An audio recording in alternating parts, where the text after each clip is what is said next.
নদীৰ পাৰতে পৰি ৰ'ল মোবাইল, কাপোৰ, চেণ্ডেল। কান্দোনত ভাগি পৰিছে হাছেন আলীৰ মাতৃ।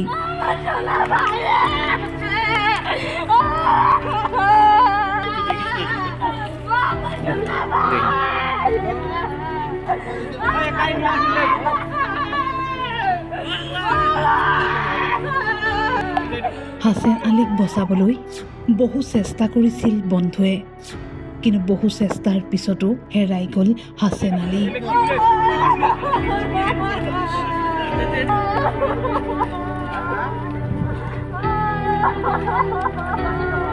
পুত্ৰক বিচাৰি নদীৰ পাৰতে ৰৈ কান্দিছে মাতৃয়ে।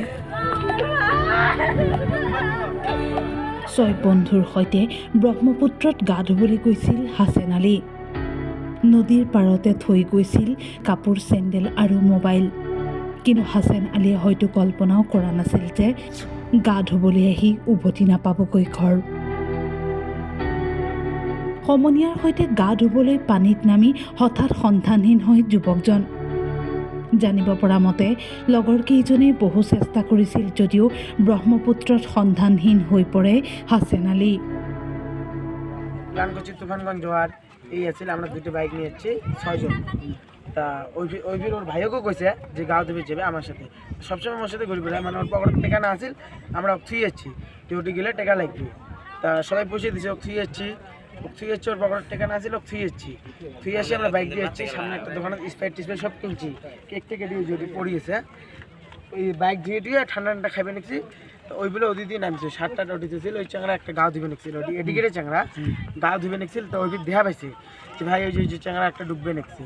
তা এই ভিড় যা দেখছে ভাবছে ইয়ের কি করবে নিচ্ছে, রাজু তুই কি বলে আসলু, তো বলে পকেটের টাকা নাই, তুই কেমনে আসছিস, এই কথা বলতে তো আমরা ফের দেখতে না আসলেই ভাবছি এই ভিড় দেখায় আশিক ভাই যে রাজু ডুববে নিচ্ছে, মানে রাজু না আসেই নাই, বগলের যা দিয়ে আসলি ফির রাজু এই ভিড় নামছে। আমরা তো সতার পাই না, এই অল্প স্বল্প সতার পাই। আর এদিকে মানুষ একটা ঘোড়া আলা আছিল, ওর সাথে আমরা মানে বাইক সরকারি লাগাইছি, মানে তুলবে নিচ্ছি, পানিতে নামাইছি না ভাই। ওই ঘোড়ালাটা ওই ডুববে নিচ্ছে জেলা, তাহলে মোবারক করছি, মোবারক তো দেহার সাথে ঝাপ্পাইছে। এবার এটি এই বাসগুলো দিয়ে আমরা চোঙা দিছি, মানে একটা ঘোড়ালা আছিল, উমরা নামছে, উমরা নামিও বাস দিছে।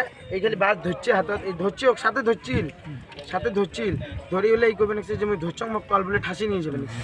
তারপরে এই তো ধরছে এক শাড়ি দিছে লাস্টত, এই বাসও ধরছে, ওরও হাত ছুটি। পিছত ঘটনাস্থলীত SDRF বাহিনী উপস্থিত হৈ ব্ৰহ্মপুত্ৰত অভিযান চলায় যদিও বৰ্তমানলৈকে কোনো সংসূত্ৰ উলিয়াব পৰা নাই হাছেন আলীৰ। ধুবুৰী ফুলবাৰী দলঙৰ সমীপত সমনীয়াৰ সৈতে গা ধুবলৈ যোৱাই যেন কাল হ'ল হাছেন আলীৰ। হাছেন আলীক বিচাৰি নাপাই এতিয়া কান্দোনত ভাগি পৰিছে মাতৃ।